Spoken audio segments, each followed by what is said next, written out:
Hey everyone, thanks for joining us today. Today we're doing something a little bit special, a little different than we normally do, but something we wanted to do for a while.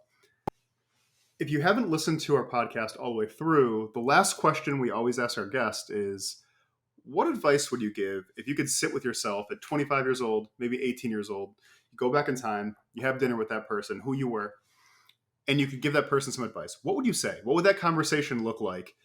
And how would you use that to shape what you're doing going forward? And we're thinking about it the other day. Probably not everyone's getting through the 45 minutes, and that's probably the best part of the show, honestly. Like, really, really good content. We've asked the question every time, and we've never gotten the same answer. Uh, Learned a lot from it. It's really insightful. So we thought, what if we take a few of those and we just make it their own episode? And then maybe every 10 episodes or so, we launch a few of them. And I think that's what we're going to do today. So we're going to start with some of the first ones that went through, and then next week we'll have a guest, and then we'll launch another one of these at some point in the future with some more of the highlights. But I hope you enjoy it. Let us know what you think, and have a great day. Enjoy the show. Well, this is our favorite question that we just like to ask people in general. But if you could have dinner with 18-year-old version of you or 25-year-old version of you, what would you say and what would you talk about?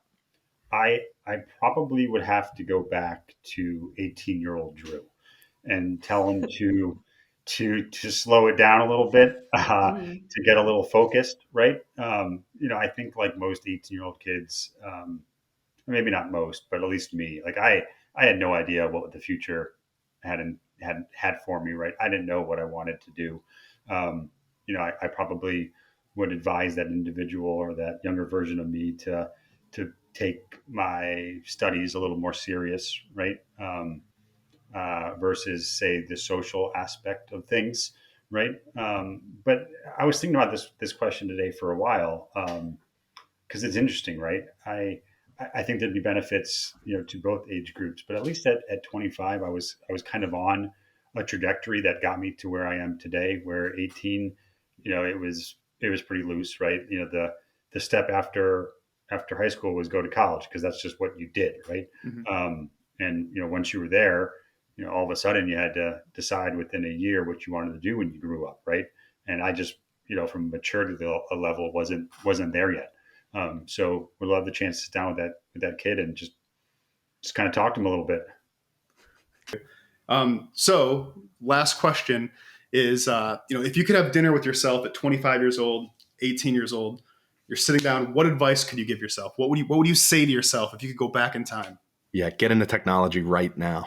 Yeah. I would have said, get into technology. Right? At 18 or 25, I would have said, go and do it. Find a job doing something in tech, probably like hands-on tech to really, truly know. I've got such respect for the guys that are like technical sales engineers, right? That can have and build the relationship, but still speak deeply into the technology.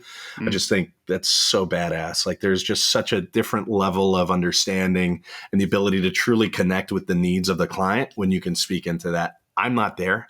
Like I'll have those people in the room, but like being able to have those conversations in person over a couple of drinks or lunch or dinner or something like that, like, man, I think it just sets apart those people. So I'd say get into tech right now, and then just take it easy, like relax. Yeah. I feel like, between 18 and 25 were very different phases of life. So, but I'll say even at 25, like my head I was all over the place. Like focus a little bit more on something and then just progress in that direction and just relax, take it easy. If you could have dinner with like an 18-year-old version of you, a 25-year-old version of you, what would you say? Like, what would you talk about? You give them any advice? Like collectively or like at 18 and 25? Because my answers might be different. You pick an age that you would like to focus on, because you're right, that is a different age point. I'll do 18. So when I was 18, I was ready to get out of Dodge. I was ready to get out of town. I think we all are, right? We finished school, we're ready to start something new. I played it safe. I went to a state school. I stayed close to home. I've always been close to home. If I could go back, and I would push myself to see other places, people, and things and have different experiences and live in different just different communities and to kind of absorb and learn from others a little bit more.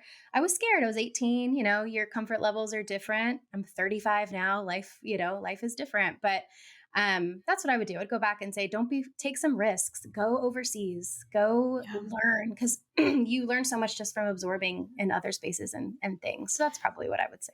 And I would just say, I think that's a really great answer, by the way. And I think to your point, when you do travel and you see other places, it opens up your mind as to how other people live, but it also gives you an appreciation for your own life in a way that you don't have if you never leave that bubble. So I think absolutely. Yeah, for sure. All right, great. Well, I really hope you enjoyed that. That was from episode 1 with Drew Kolb, episode 2 with Alex Trader, and episode 3 with Ashley Giroux. So it was really fun to go back and listen to what our friends had to say. They would give themselves advice when they're 18, 25 years old.